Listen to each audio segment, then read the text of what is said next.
Welcome back to Island of the Lost, everyone. This time we're going to be doing a special session 6.5, if you will, as we delve into some side stories and some personal relations between Relia and Oenir.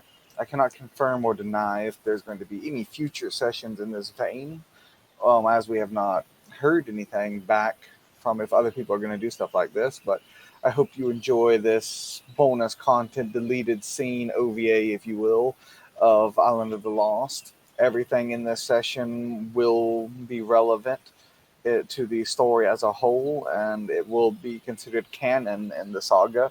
So you have this is not an alternate scenario or timeline. This is real, and this is raw, and this is just the in between of what happens in between now and session 7. We're going to be picking it up right after Rockbeak's Chains No More speech, and as Anir begins to make her way back into the village and finds Relia on the streets amongst the crowds as Rockbeak screams and his speech across the village as he stands atop a crate, making himself more visible to those around him. Anir and Relia meet in the streets, and I will let the players take it away from here. Indeed, emerging from the junglescape on this day, the 63rd day, the day of Niznokthage, the day of pirates. But despite the ominous name of such a day, the day does shine down, a nice sunny day, perhaps some thunderbirds or shower swans in the distance, but the sun does shine on this day that was heralded by that strange phrase, or that declaration, even, chains no more.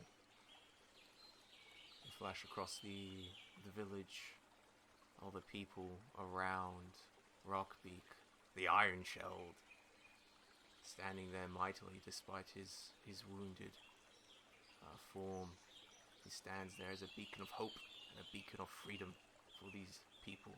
In the very distance, we see Dar standing there listening to the great speech, and his hands already soiled from the farmlands that he was working on this day and this morning, already setting his plans in motion to locate things which are precious to him. But speaking of things which are precious, Inia emerges, seeing this group of people. She sees Rockbeak there, up on the crate, declaring a new regime, a new status quo. Her eyes then fall upon Relia standing there at the back in the street. And if Tommy, if you could describe what Inia sees, what does Relia look like at this moment? How badly injured is she, or things like that? At this moment, um,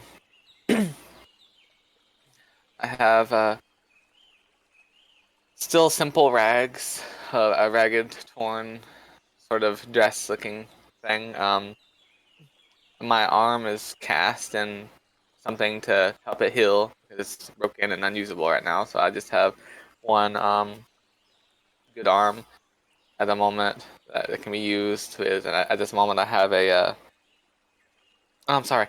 No, I have I forgot. I got an armor. I have a quilted jerkin on right now. Made in the. It's made by. Was it made by the same material with the same materials that Frames use, or All is the this like just golden, a? perhaps, yeah. Yeah, I'm not entirely sure what I could have found here. So the question for the FT, what is it made out? Is it like a normal little sausage one, or is it? It would not have been made out of the golden reeds. No, it would have been made out of more common cloths and whatnot because this did not come from Freying lands. This Kota Um, but you would also, like as far as your arm goes, they would have been able to make you a rudimentary sling out of some salvaged rags and cloths. And the quilted jerkin, while thick enough and protective enough, was made out of inferior cotton and cloth and other things. A little bit more uncomfortable to wear, a little bit hot in this environment, and just overall less high quality than what you're used to being from a fraying military background. It's very shoddily made compared to what you're used to. Alright, well, knowing that I don't want to interfere too much with my healing process without I'm not wearing it right now, then I do just have the tattered dress. Um, I do have my sheath and sword at my side still, though very important to me at this moment. I'm I'll be kind of sort of absent-mindedly, it seems, staring at a rock beak, like as if because whenever I get focused on something, I sort of just shut everything else out and just focus and think. And you see me kind of almost lost in my own mind. It looks like looking at Rockbeak and seemingly deep in thought about something about him.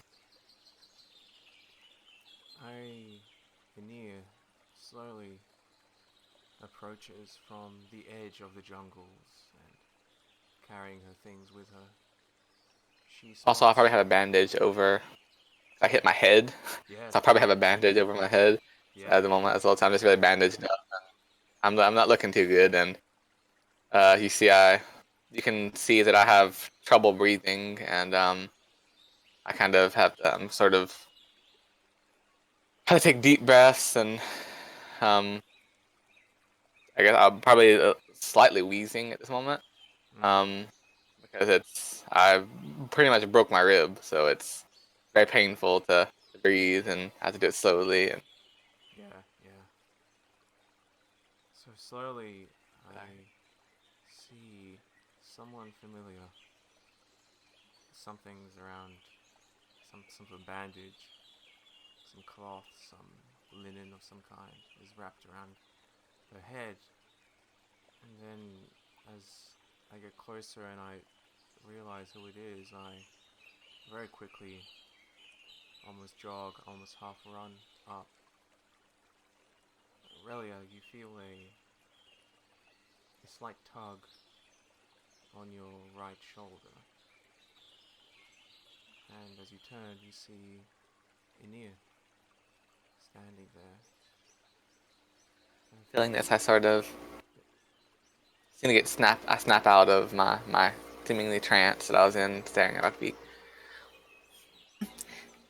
Oh, here. You've returned.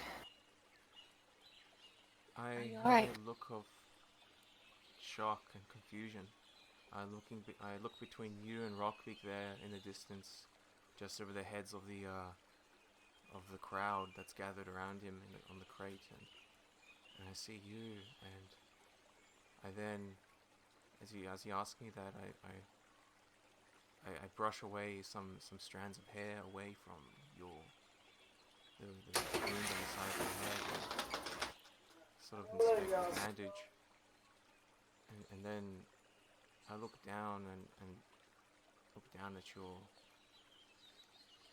at the bandages and the wounds and your shaky, swaying posture. Really, I in that moment, I I attempt to hold you and embrace you as I see something has happened, something not I good. slowly and gently place my one good arm around you as well and sort of hug you back. What happened? My voice I is quivering slightly, as if I'm about to break into into a bit of a sob.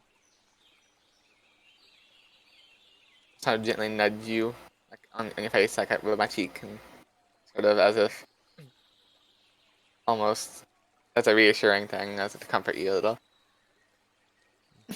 Yes, something that an unfortunate event happened where Rockbeak overstepped his bounds and Well, we killed that ogre, the, the leader. His name escapes me. The big scary ogre. Rockbeak fought him. You fought him. Yes, Where is he? He did me, this to you. Where is he? me, Where is he? I kind of break from the embrace and I look at you, like with serious Don but Rockbeak. reassuring eyes. Dealt with him. I thought I was to be dead. For as I watched him killing Rockbeak, it seemed like I couldn't take it anymore. So I took another one of the almost saying slave. I kind of glance back at the others. Islanders.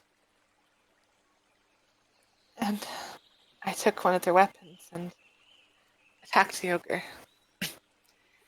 He struck back with a ferocity unlike anything I've ever seen. And I remember thinking that I was dead, and I remember accepting that. It's very strange to be here alive right now. Although with all this pain that I feel, it still feels like I'm sort of on the boundary of. Oh, please. As you say that, the color drains from Aenea's face as she takes in this story, this horrible news of what has happened. She takes you. Says, "Please come. You should not be standing. I nod. Come. Let's." Is Rockbeak? Rockbeak standing there. I think he's okay. Is Dal okay as well? I believe so. Yes, we're all fine. Oh, I'll see to them soon. But you come with me. Let's get you somewhere safe, so I can have a look at you and make sure you're okay. I'll help you. Lean on me here. As you know, being short Sure. at 5'2", it's quite easy for you to as even a 5'9", able to lean on me a little bit. As I help you Are over you sure to. about this? Please, I can please. walk fine. I don't want to trouble you. I kind of don't listen. I'm like, please, like it's okay, just come. As I do accept this. as I take you over to, let's say, on the edge of the village, perhaps there's a bit of a small ledge, and on that ledge there's some palm groves, and trees, and maybe a bit of grass or things like that. Some soft reeds, ferns sprayed about everywhere, giving this place a bit of shade, a bit of coolness. As slightly elevated position, it catches some wind and a cool, warm breeze kind of flows through this area. It's kind of a peaceful sort of place, just off the road, off the side of the village, very close by. And in the distance, you can see a little bit of some of the features of the island in the distance, maybe a distant creek and the ocean rising and the sun rising over the early morning. As in sort of a flash forward, in this scene, Aenir is tending to Relia and using her grades in apothecary and barber. She sees that these bandages that Relia has been tended to, are they of decent sort of make? I've got 4 grades in barber. They are. They're not very great. They're mostly just rags that have been cut up and turned into makeshift bandages.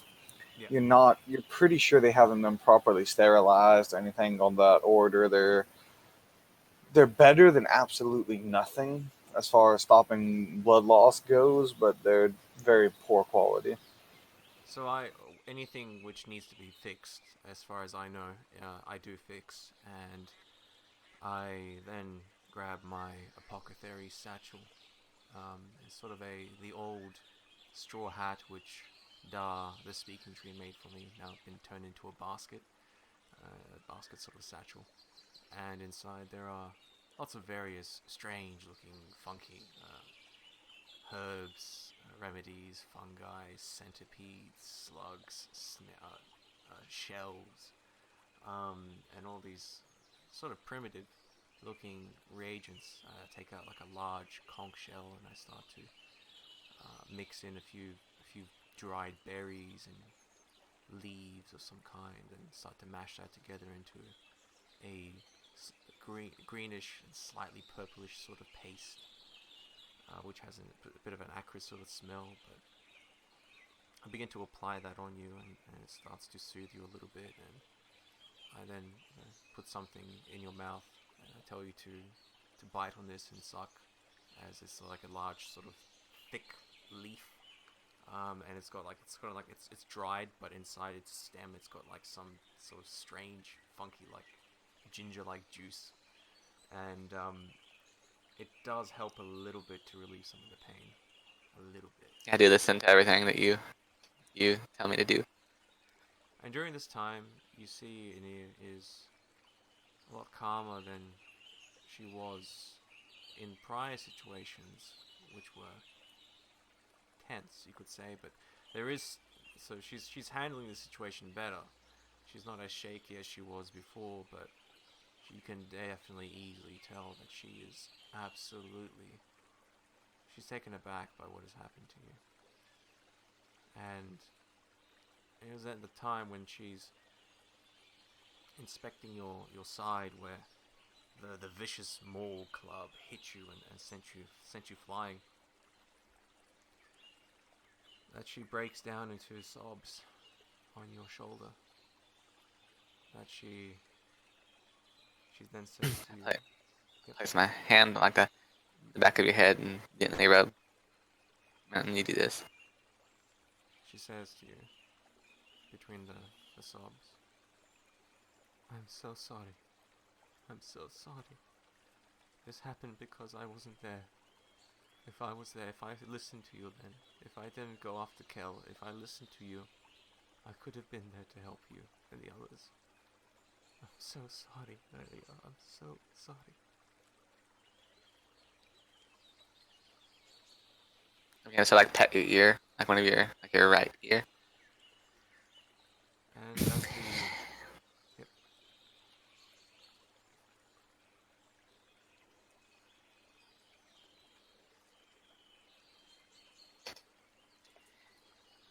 It's fine.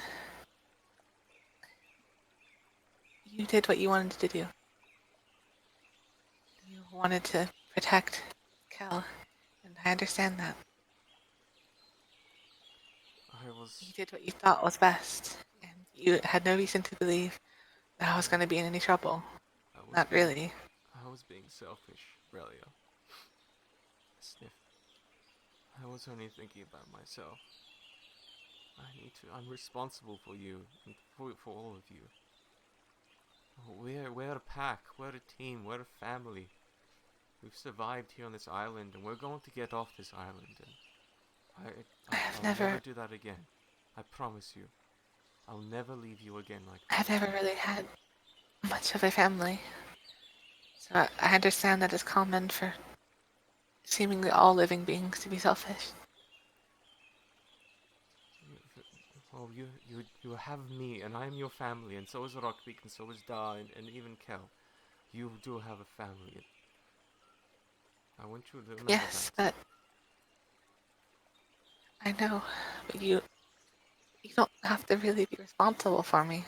You don't have to watch over me all the time. I did what I believed in, and if I would have died from it, then I would have been at peace.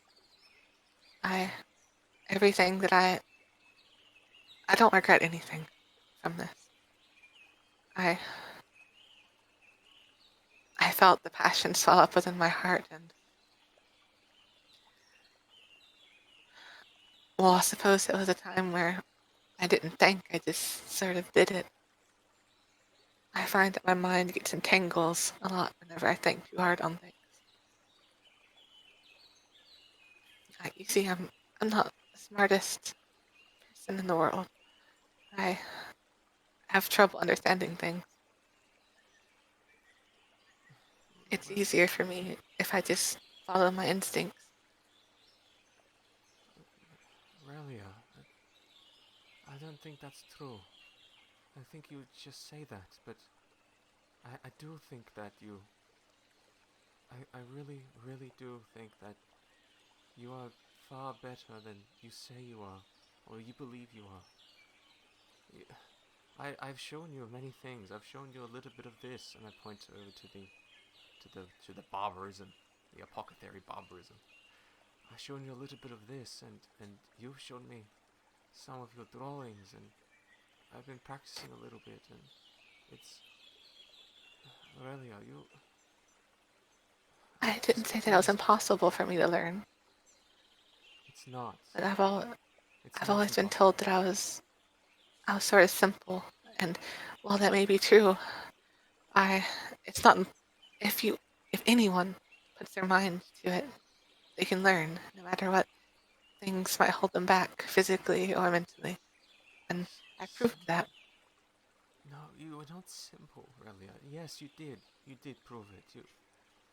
You proved it that by showing that you could fight for those you care for, and I will do the same for you always, and I will be there always, and I I I will watch after you, and you will watch after me, because that's what pack sisters do. That's what a tribe does. We watch for another, and I I was not there for you, but you, you've always been there for me, always. Back in that cave, those 11 days, you've constantly just been such a font of peace, and I I've learned so much from you. You've taught me so much, and you say that you're simple, yet uh, I'm. Kel keeps saying I'm not understanding, and maybe Rockpeak sometimes as well, but it's because these ways are strange. These civilized barbarians that burn wood. Not all of them. I know you burn wood, but that's because I look flustered. Anyway, it's okay. Like this is a difficult world. There are many new things to see, new things to learn, and we are far from home. We, this island far away, lost on this place, but we can survive. We can learn, and you can learn as well. And really, I promise you. I once again look at you and look you straight in the face, and I gently caress your cheeks. I promise you, I will never, ever, ever leave you again like that. For that reason, ever. I promise you. This whole time, so I've just been blankly staring at you. That's what I'm doing right now. I believe you, but all that I ask is that for you not to feel sorrow or pain or Look, I'm kind of struggling with the words. regret for not being there. For I still live, and I will heal in time, as I have all the times before. Yes, Aurelia, but I care for you. I can't help this. I I can't be so calm like you can be, and sometimes Kel is. I know a little bit of this araxia that your kind, your people are blessed with. It's this this calmness. It's so soothing, and it's so. I I can't. I'm not like that as much as I wish to be. I I just. Well, you're looking at it outwardly. There's a calmness that is within us, although it's not as if we don't feel bad things. It's just, honestly, a lot of the time it's just suppressed. So that means people like you who are, I suppose, more free.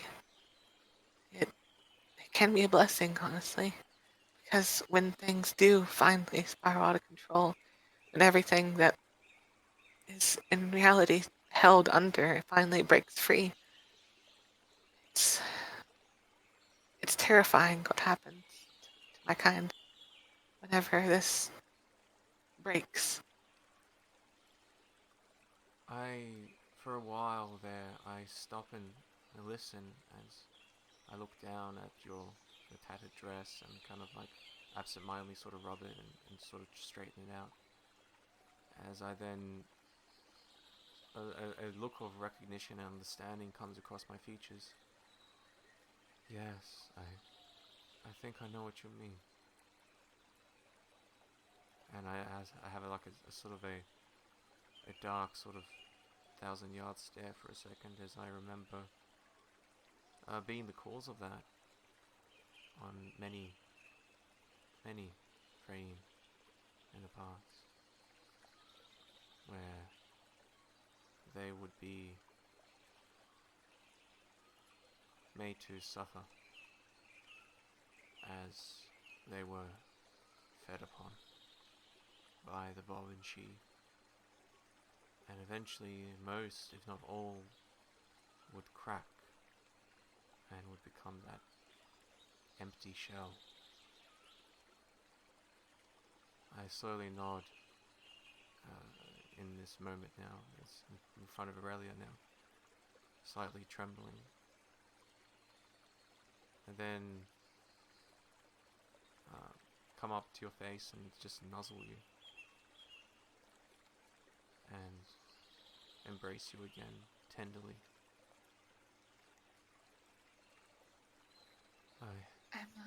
I place my hand around you again. I'm not sure exactly what you've been through, but nor do I know much about your kind. I know that your kind shares a home with those monsters, although you don't seem like them. That means you must have spent time apart, I suppose. Although, where I grew up, it was less about those monsters and more about. I kind of look up at the sky a little. Honestly, my home wasn't too. I mean, I wasn't held captive like I am, or like I was here. I was in a free place, a place that fought against the whims of this. And I sort of look at you like, I'm not sure. You seem like you know a lot of things about the divine. Uh, the it's kind of look like I'm fumbling with the word. San Suro. Uh, Zancero, maybe? I've heard that name before, but I'm not familiar with the. I believe it's a god or a goddess. I believe it's a goddess. My kind, we'd fight against her and her whims. These slavers, these people, these tyrants against free will. I was forced into military service where my home was, Vattenheim. It was, it was, um, it was sort of scary, really. Um, I was not held captive, and of course we fought against it. This uh, Reshara that the Rockpeak speaks of, I've heard that name before. The younger, the younger Faheen that I would stay with at times, or I suppose not really stay with, but be around because no one really liked me. I'd hear talk of her, and I'd see this passion swell up that the Rockpeak has. They'd come to worship this um, princess, they called her.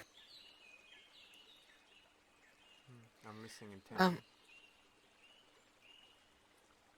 Well, I keep saying I wasn't held captive, and everything was against slavery, and especially where I lived, but it was. I'm not sure if no one noticed or if they didn't care, but I was held captive socially. Now I've seen the others, the ones with pink hair and the ones who they said were lower than me. And I saw how they were oppressed and how they were treated.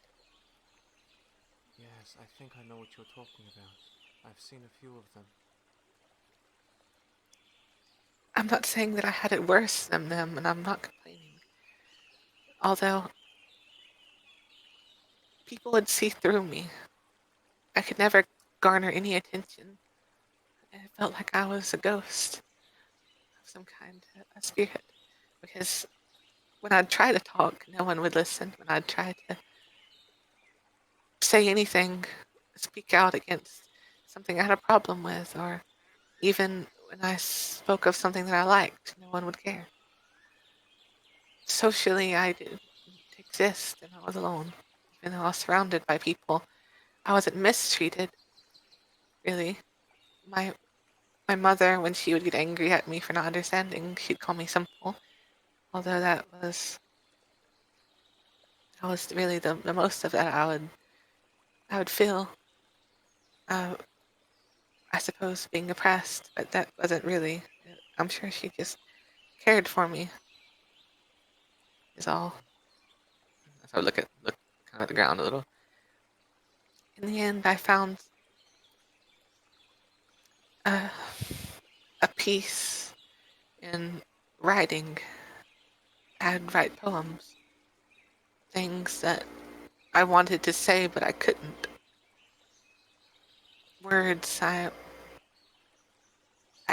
not very good with them, so I'd think really hard, and I'd write these poems to explain in a different way, in a way that I understood about how I'm feeling. It would take me so long to do it. Sometimes it would take. Sometimes I'd lose count of the days that passed. Hmm. Sometimes even cycles it would take for me to finally get everything ready. Um, But when you it did, turned out I did. It turned out I garnered attention from people as well, people who liked my work. It was strange at first, but then I realized that none of them sounds really likely. understood. I realized that no one really understood it. They held it high. I had sort of a following, although they were more interested in arguing over the meaning of it rather than expressing to me what it really meant and talking to me about it. They they saw it as something that was advanced, that was higher than normal things, something that you couldn't really understand, and they held on to it and they'd argue. They used it to make themselves feel more um, intelligent than others. They used my work. And while this happened, and I wish it didn't because I'd rather have no attention than the attention that it brought, it turned out that I'd angered someone who did this for a living. And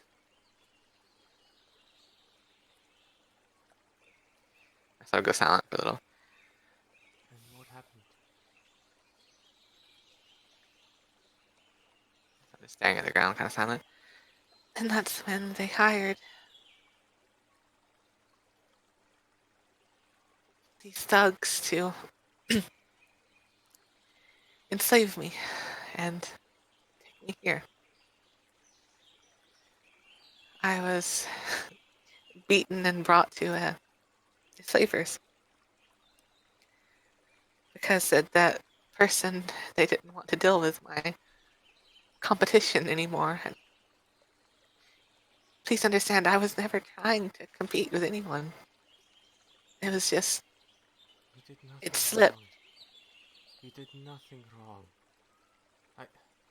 I cannot lie that this does sound strange. I understand your words. It's just so strange to have this kind of uh, like it's some sort of like a there is in my tribe, in my people, there is a way that we know who is the alpha, who is the leader, and there are these games or these competitions or these exercises that we would do to show that who is the best. And so I understand that, and that is it's funny that you also have something similar, but it's something like that where it's about these depictions of art, of as you say, this poetry, these words that have deep meanings and song like structure, and then for them to enslave you, to force you to be here, to make you be someone else's uh, food, or make someone force you to be someone else's property like that. It's so sick. I'm sorry. I'm so sorry this happened to you. It's and so you're taken here after that. You're by these slavers who were Yes, yes. I was.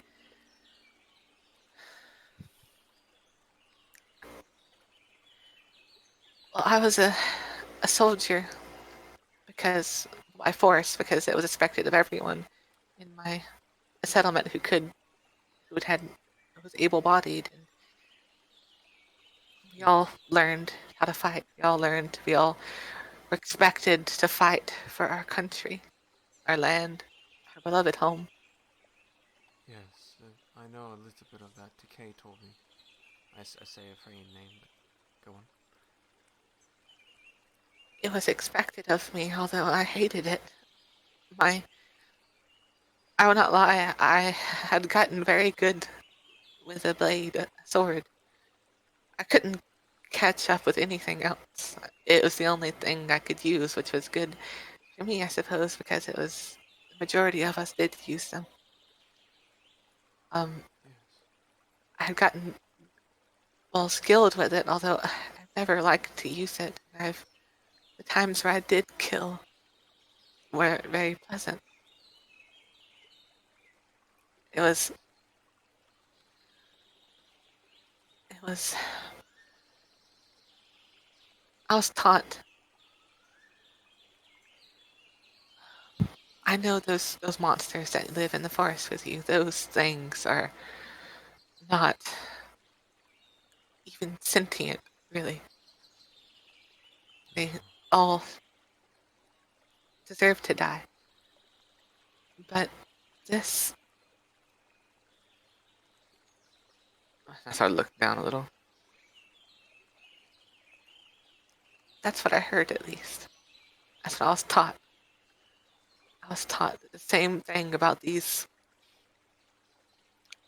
slaves to the whims of this goddess, that they were lost, that they were beyond saving, that we should just kill them. And like they were nothing. But when This I is did kill, go when on. I did watch the life drain from their eyes, I could see something they didn't. Of course, when they were choking on blood, it was hard for them to speak.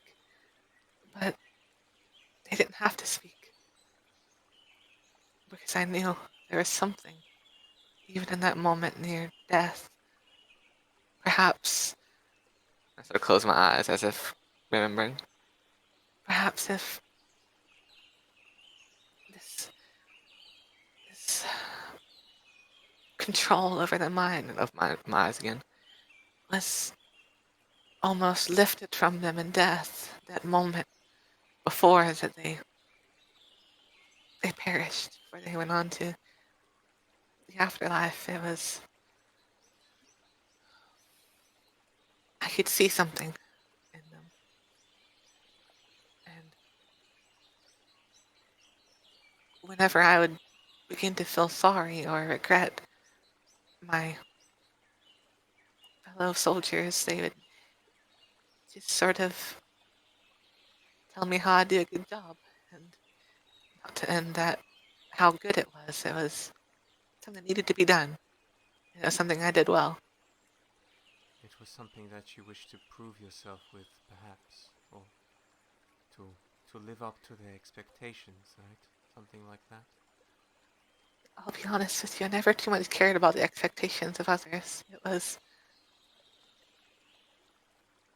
something I had to do because I love my family. I love my home. I wanted to protect them. I didn't do it for anyone's recognition, for anyone's praise. I'm not interested in those things. I I only cared to protect my home, to make sure that my loved ones were safe, even if I had to fight for them and kill for them, even if it was my own kind that I was doing it against. I'm not sure what it was or how it happened, but as I said, ever since I was young, I was able to speak with spirits. Yes, I was just about to ask if that was. Did you were you able to see them, to speak to the dead when after that time when you were in the fighting the ones not in their control, or was it before?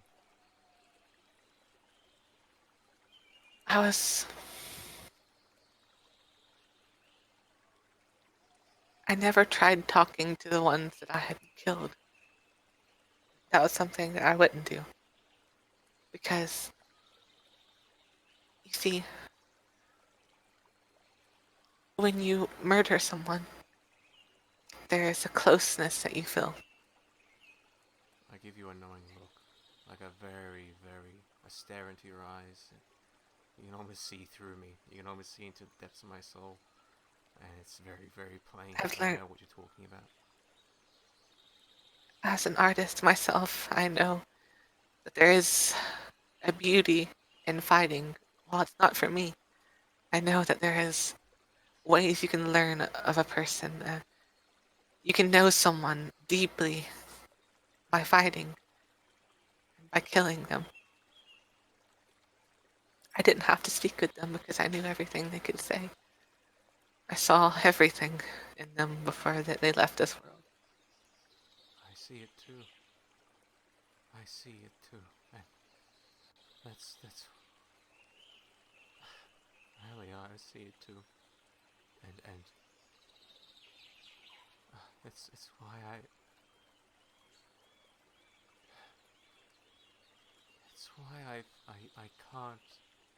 I can't do anything but care for you and your people and Kel and the others, because I've I've done that to many.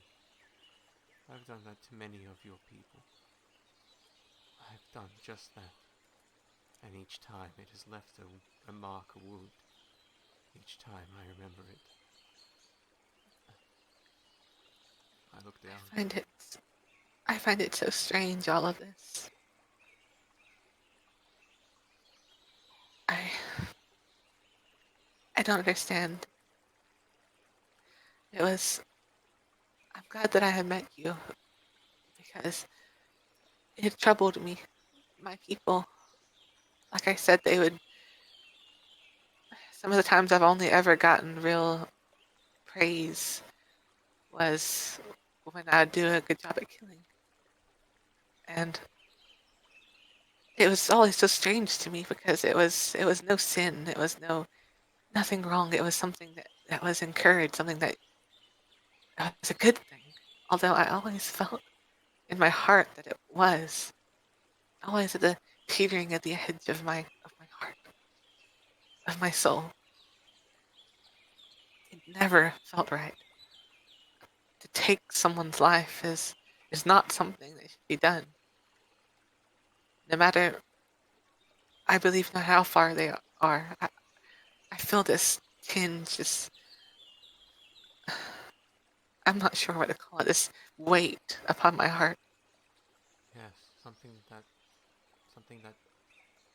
anchors you down, something that holds you down, and that Yeah, drags on you and pulls you down. And sometimes I ponder if it really is something that's killing my soul in the end. Is it some sort of sin? Is it something that I can't atone for? Something that I struggle with it because I don't know. I don't. There's nothing wrong with it apparently, although I feel that there is.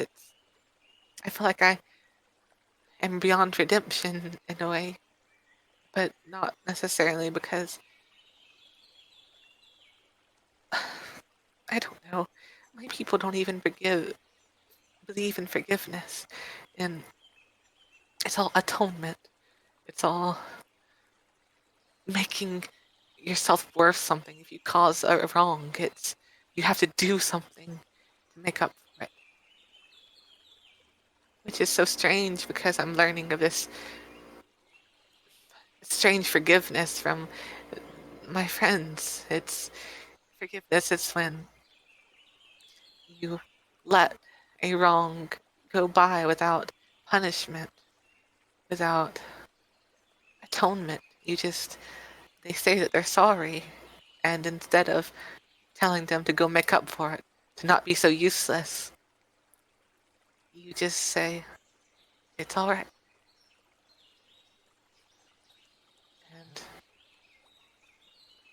as you say that, it's so, as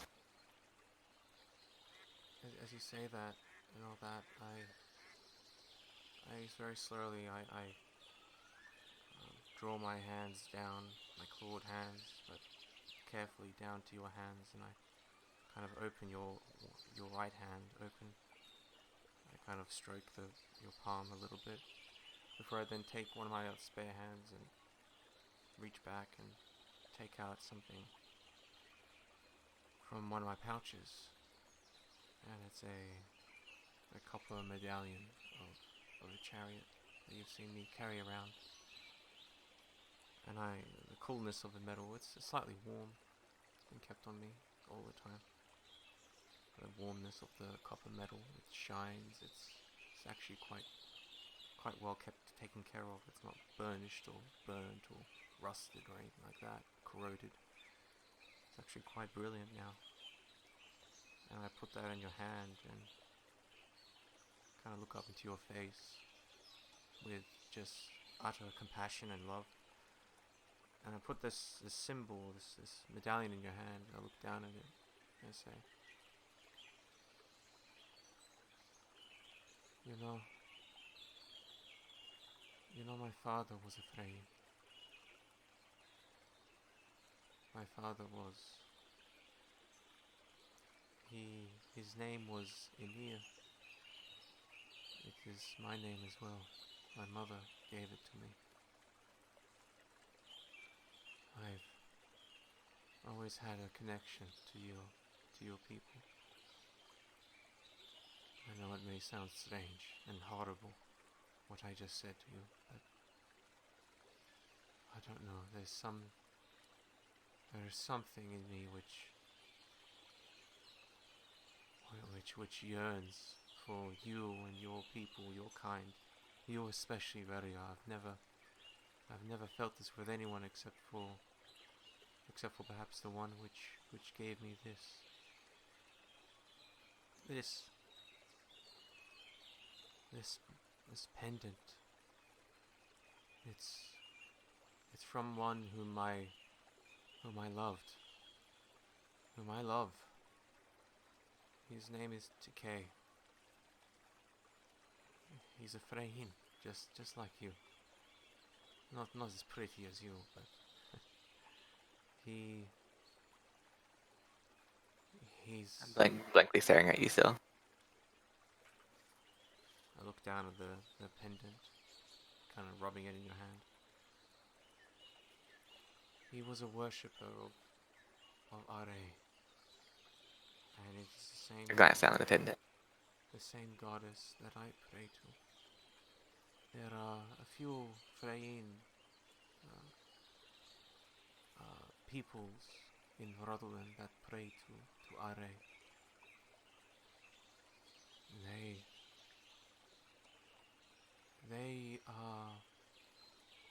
They are ones who forgive.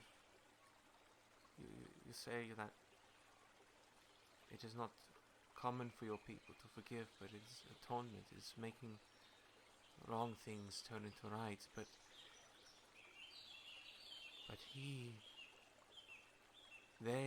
these Freyin of Array, they forgive and they give hope, despite what. I'll tell you the story. That night, when I was far younger, my people, Bub and she, my tribe, my aunt, the leader at the time, the Alpha, she led a raid, a hunt into Rodland at night. We stalked through the borderlands. We had learned the warriors' treks, so we could avoid them. And we went further and further into Rodland, until we even dug into the earth at night, and so we could take shade from the sun. So we go as far deep into Rodland as possible. For the far deeper one goes, then the less... my hands start to tremble in your hand. The less guards they are, the less aware they are, the easier prey they are. The next day we then emerged from the ground and continued our treks until we came upon this place.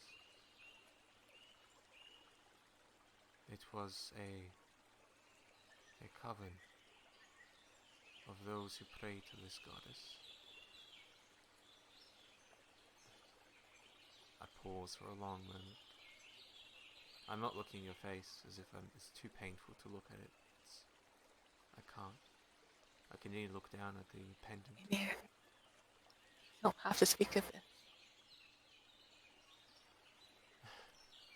I want you to know that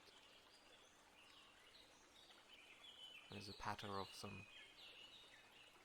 some droplets of tears that kind of fall down on the sand nearby.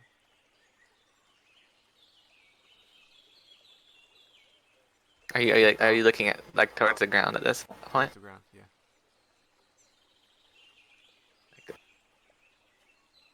As I want, despite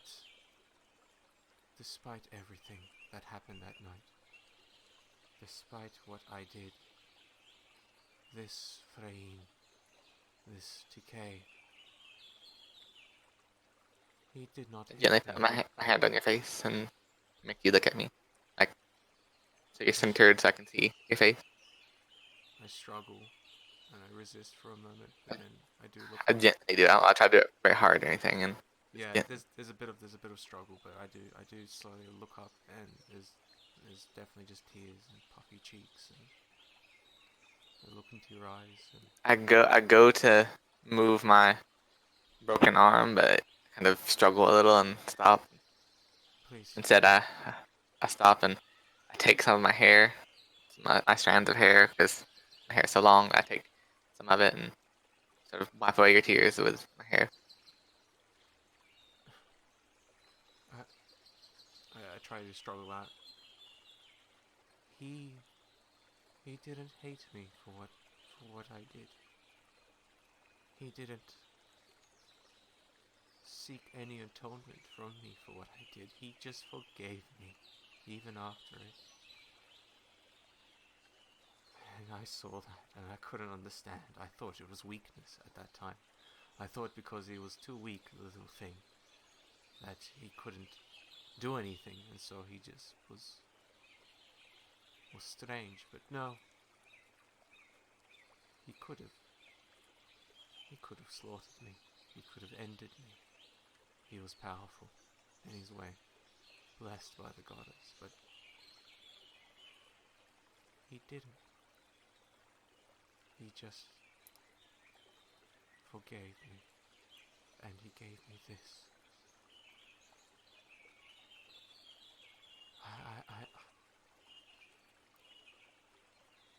I've never recovered from that. I've never quite understood, but slowly I think I am. And ever since then, I knew that no matter the love I had for my people, for my family, for my sisters, my mother, my aunts, I could not, I must not continue following that ways, enacting that cycle. We were no better than those wolf fairies, those Ulfa. We were the same. As they hunted us, we hunted them. And we hated them. We hate them. I hate them still, but how can I hate them when I was the same, and I am the same thing as that. But it was because of you, and because of people like you, Frain, like you, Relia, like Decay, that someone like me, a monster, could be given a second chance.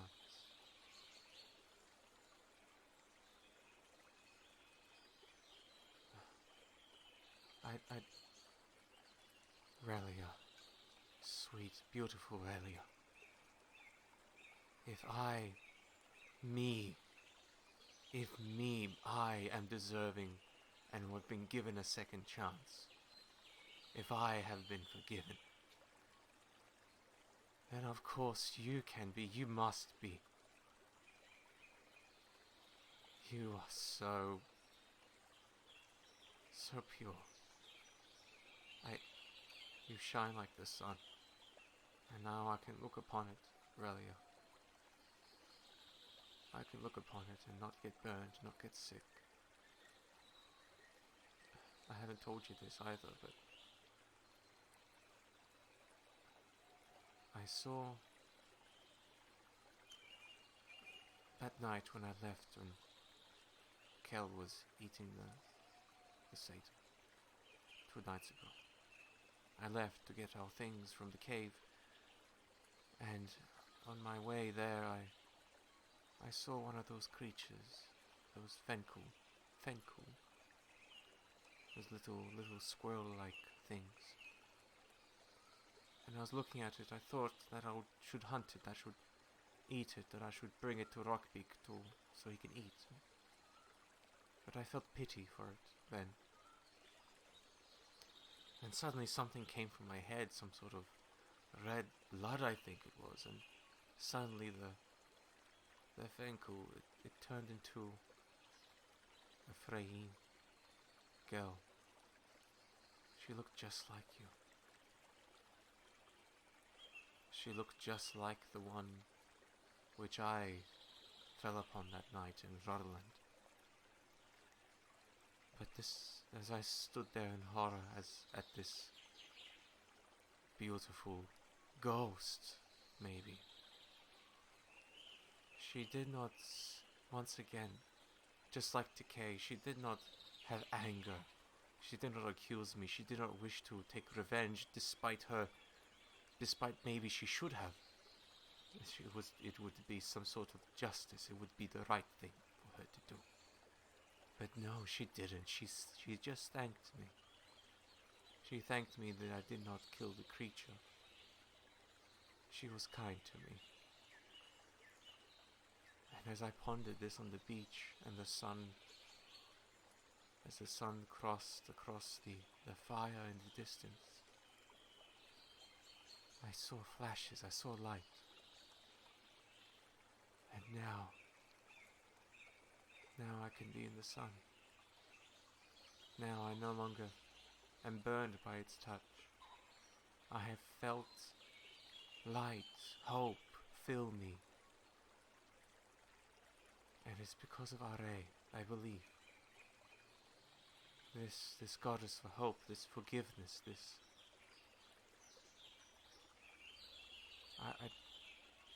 Do you worship Are? Or do you know of Are? I know only what you told me. Well, I know I of look a little troubled. I know of a place. It is far, far from here. It was where I was trying to go when I was on the ship, and then you know what happened.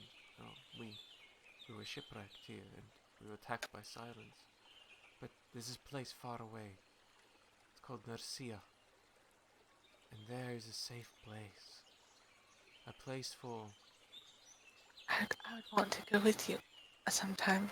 I'm not sure if I'm well enough to go now.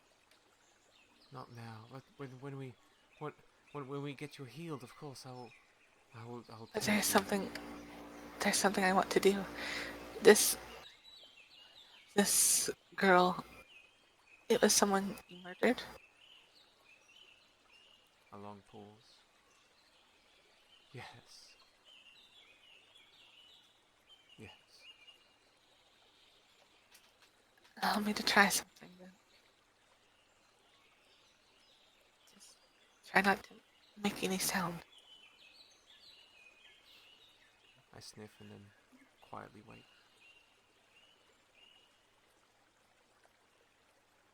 I close my eyes. And it begins to look as if I'm beginning to start meditating. I place my good hand over my chest, and I close my eyes tightly, and the pressure sort of relieves, and then I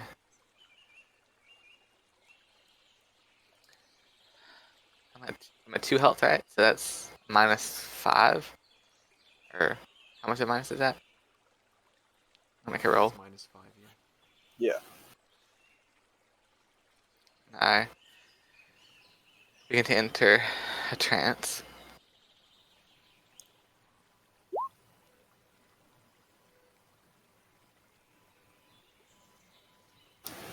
As you begin to trance and concentrate, you focus your efforts, but the pain begins to distract you, and you begin to get distracted, and your meditation starts getting broken by your arm feels uncomfortable, and it's hard to get into a spot where you're comfortable, and then you start thinking all the emotional talk that's been going on. You start drifting back to the mistreatment at the hands of your betters who look down upon you for doing nothing but what you loved, and it starts distracting you, and you're forced to snap yourself out of your meditation before you begin to eat away at your atraxia and lose your calm and replace it with negativity from these harsh memories that are starting to tug at your heart, and you're they're trying to rip your calmness away. You can feel it scratching at you and clawing at your heart, and it's trying to distract you, trying to pull you from your calm, and you can't. You have to break out of it. You're sitting here meditating as hard as you can, but you're getting nowhere, and you know that to continue to try would be folly in the situation you're in now.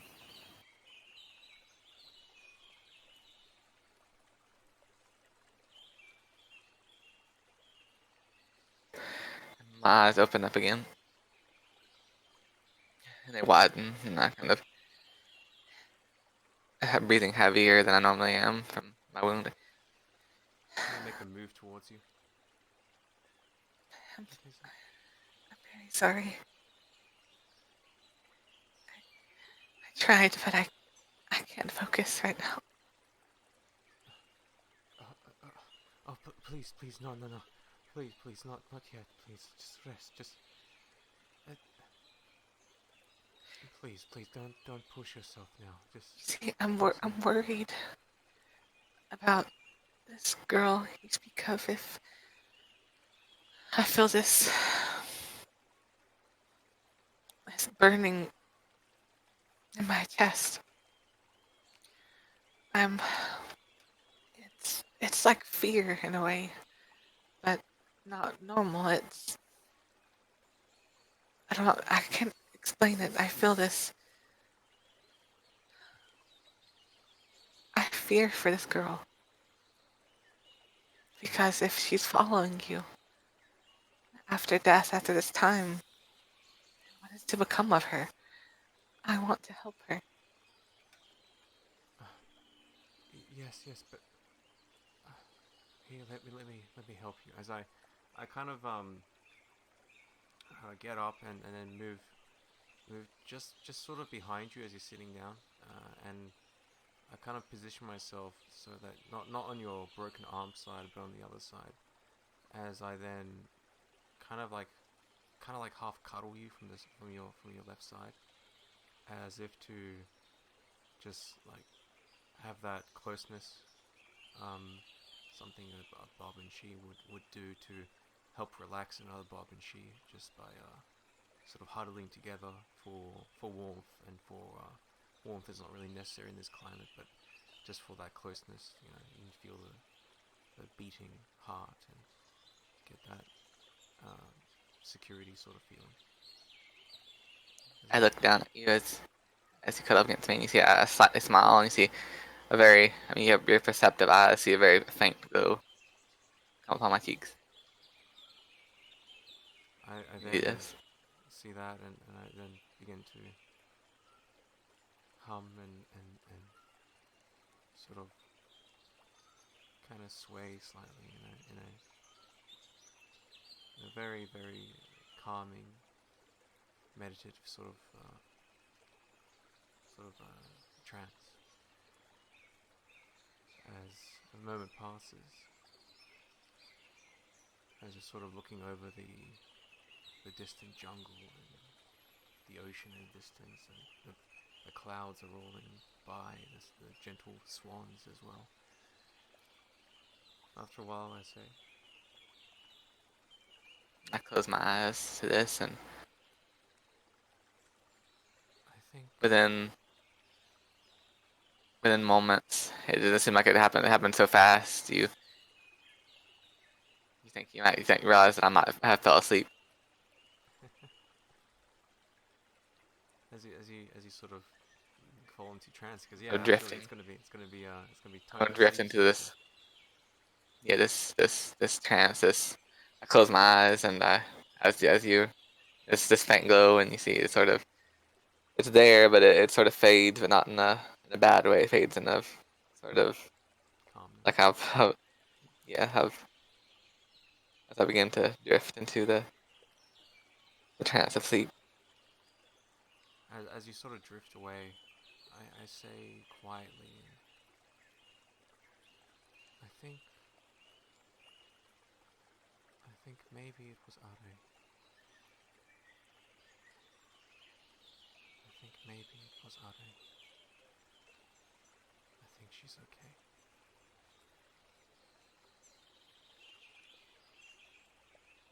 And I maintain that closeness, and even though I've tranced last night, I do enter into like a bit of a half sort of trance as well. As get some transponding in here because that's apparently a thing. That's cool.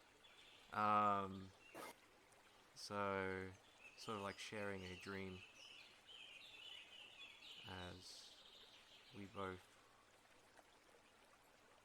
enter into a realm of opiates and the gentle sensations of the daydream and that calmness. And despite the ruckus in the background and the birds, it's still somehow, for some reason, peaceful here. As Oenir thinks about just how much she adores and loves Relia, and how much she just wants to help her and learn from her. As she still has so much to say, but maybe that can wait, maybe. She's just enjoying this moment. It's so peaceful. And she holds you close. And absentmindedly she then, between the dozing off and then waking up and dozing off again, she takes out that piece of chalk. She kind of rubs it in her hands again. She looks at your face. There in that trance.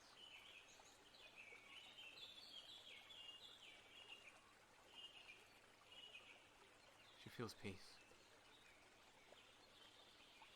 She feels still conflicted in you. She doesn't know what to do still about how she's going to feed or how she's going to survive. Now that Kel isn't able or isn't willing to help her, isn't able to help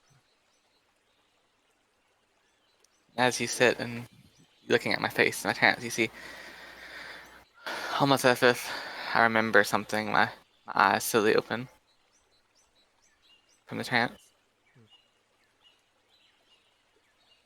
I sort of kind of gather myself and wake up a little. Oenir, Yes. I fell into the trance, although I pulled myself out after remembering that I was still talking. That I was still talking to you. I'm sorry. I sort of forgotten everything that was wrong, and I let it take over me. But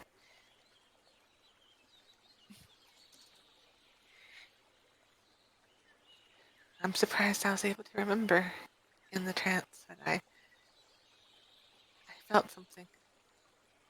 I've always had a good control over myself, and I pulled myself out before staying too long. I'm not sure how long it's been. So I look at the sky a little. It's about. It's been about. How would a Bob and she be able to tell time? It's been about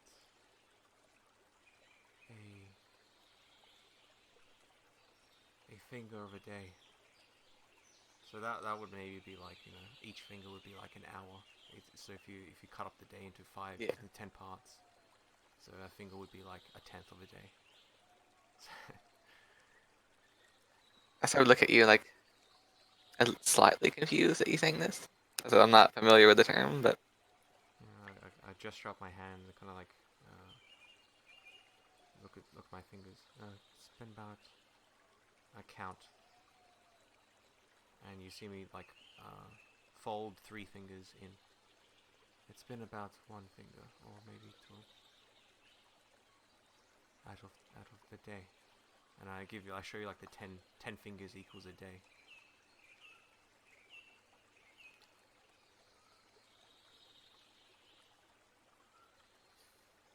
I can gently rub your ear again.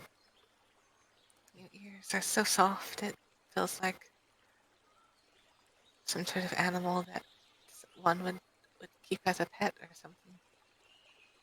How come you have these, but also those claws? I'm not sure I understand. I kind of laugh a little bit like at the mention of a pet. um, this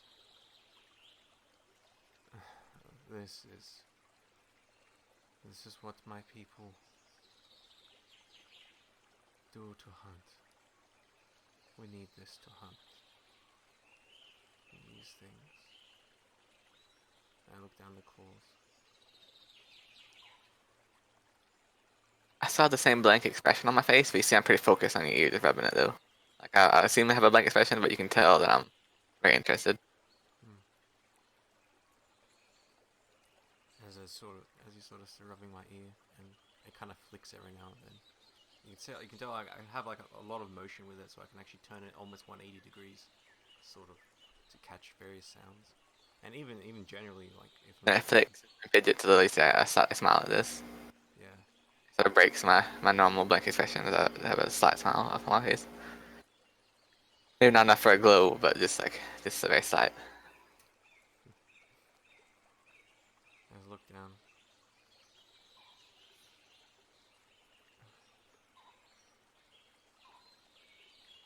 It's I very strange. In other parts of the world, I heard that people, other races, they they'd eat things like some precious animal that you resemble. yes, my people do not eat the same. Not like the Freyin or even the ogres or Rockbeak. It is different.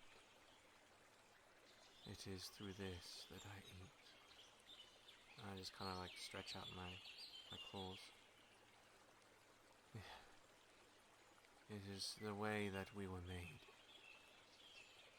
I drink water, but I do not eat anything, not with my mouth. It is through this that I eat. How do you eat with your claws? I, Do you how can I explain this? It's like drain blood or something?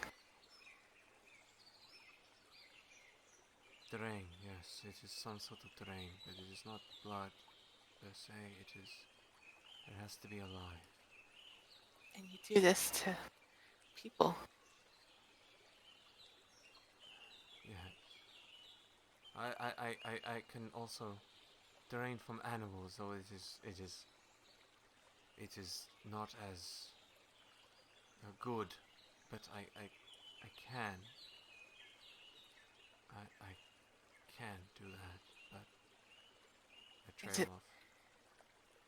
Could you do it to someone without really hurting them? Is it? Do you have to kill? I stop for a long moment.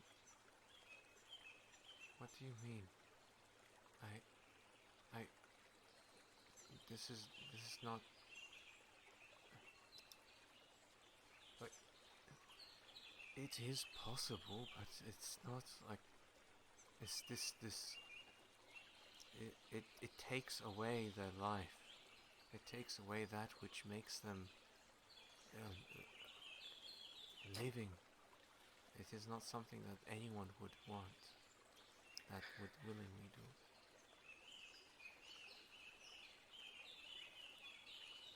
When's the last time you had something to eat?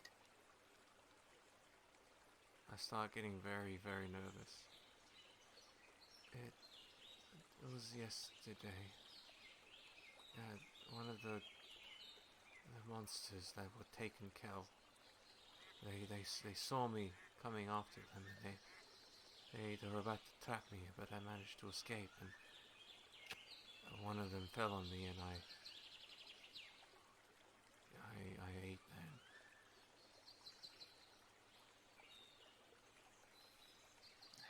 I nod to you. If you want, I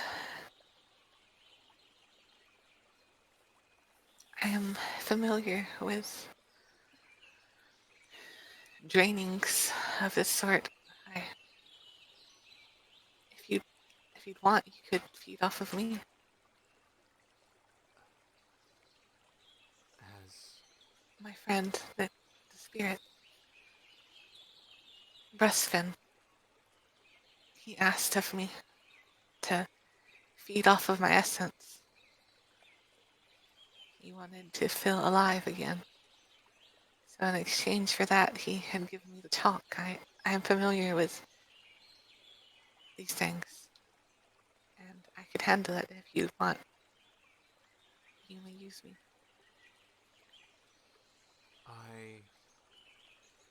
my head goes down as I begin to quiver. I begin to shake, and very soon, once again, the pattering of tears as I sob on your shoulder. I say, Let me rub your back. I can't ask you of this. I can't. I can't. But we are friends, aren't we? I don't As want of to right hurt now. you. This will hurt you. It's I don't painful. want to hurt you. It's...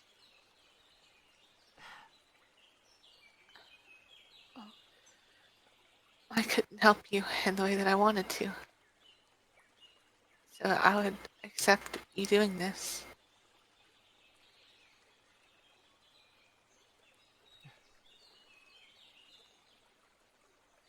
A long moment passes as I would rather you do it to me than someone else.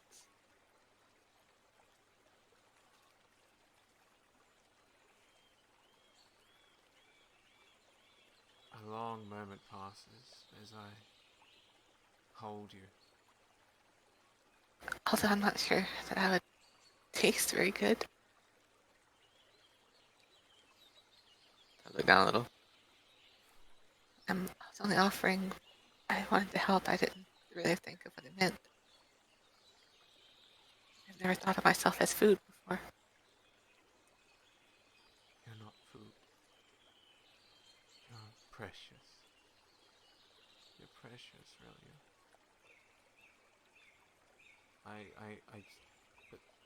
But I hold you for a long moment as I rest my head on your shoulder. You're not a monster. You have to eat, and it could be worse. You could be like those real monsters who devour people whole. As accursed wolves. You could be like them. But no, you can feed in a different way. You can't help how you are made, how you must eat. But you can do good with it. You can, because of the nature of your feeding, it would, it could be only, if it would help, you could do it with people's consent only. If you were had to feed on someone. I give you my full permission to use me, if that's what you want. If you're hungry, you're my friend, and I won't let you suffer. I don't say anything, but I continue to hold you and continue to embrace you. And I purr and I try to do everything I can to show how much I love and adore you. I don't say anything. I don't. I just think I don't say anything, and I don't My expression doesn't really change either, but you have a feeling that I understand. The way I look at you, I know what you mean.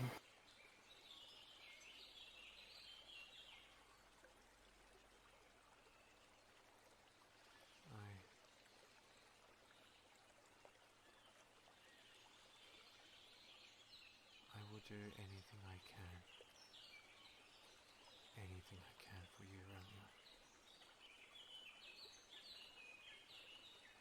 Anything.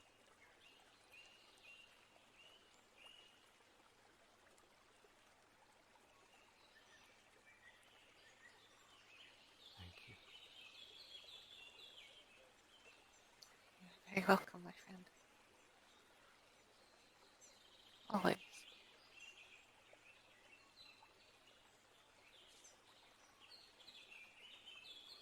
You don't have to do it if you don't want to. I'm just saying you can. If you'd rather me wait to heal first, that's fine too. Although Absolutely. my mind is, I'll be honest with you, my mind won't be at ease if I know that you're hungry, so you have to tell me if you are. I'm not sure, maybe, like you said, you could feed off of animals and things, but if you run out or if you can't, then you have to tell me. Okay, I will. But I will do everything else I can. I swear it.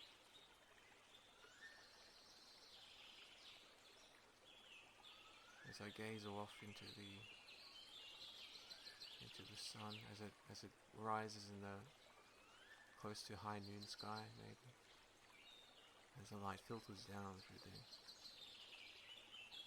the palm shrubs.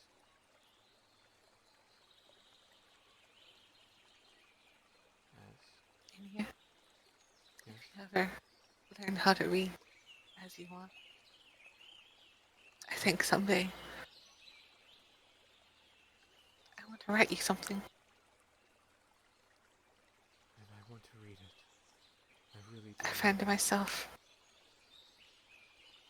wanting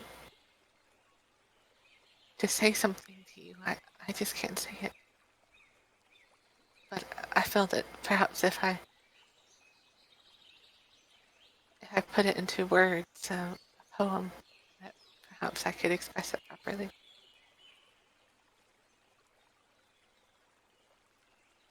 And I will do everything I can to learn and to read. It's no rush. After all this is over. No, this is important. You are important, Relia. And I will be happy. I will think So of blessed. something, and when I get parchment again, I can use that, and I'll keep it with me all the time. And then when you finally can read, I'll show it to you, and I would read it to you as well, although I'm afraid my words don't carry that much weight. I would make it sound bad if I spoke it. Nonsense. It would be from you. It would be perfect. You are far better and far purer and far more glorious than you think, Relia. You are truly one of the reasons, one of the best reasons in this world to fight for those you love. You are that reason.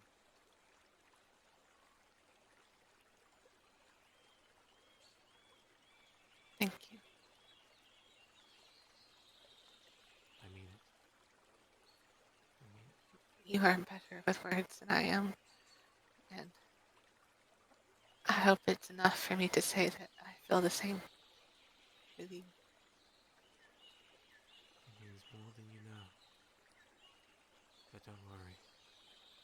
We will have plenty of time. Plenty of time once we get off this isle. We have plenty of time to say everything that we always wanted to say.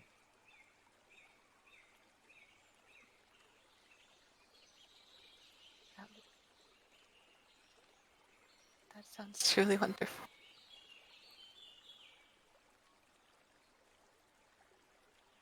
And with that, Oenir sort of continues to enjoy the presence of Relia, the calmness, and she looks up at the sun, and she can't help but feel so much love and so much hope.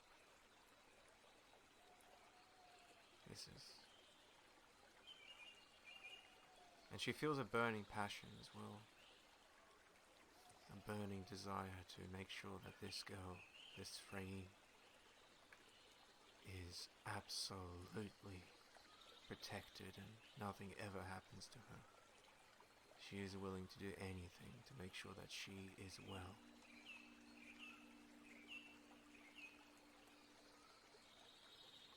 Absolute unconditional love for this creature.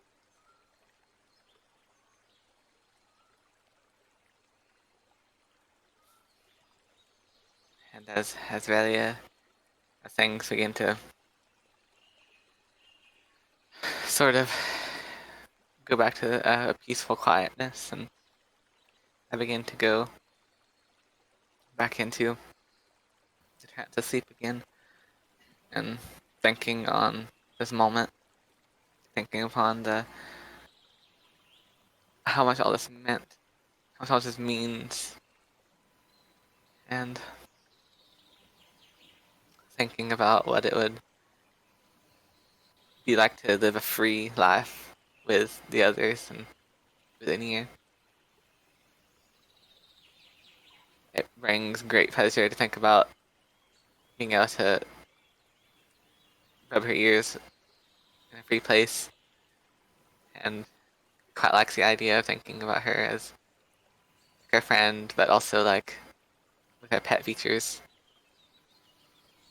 It makes Riley very happy.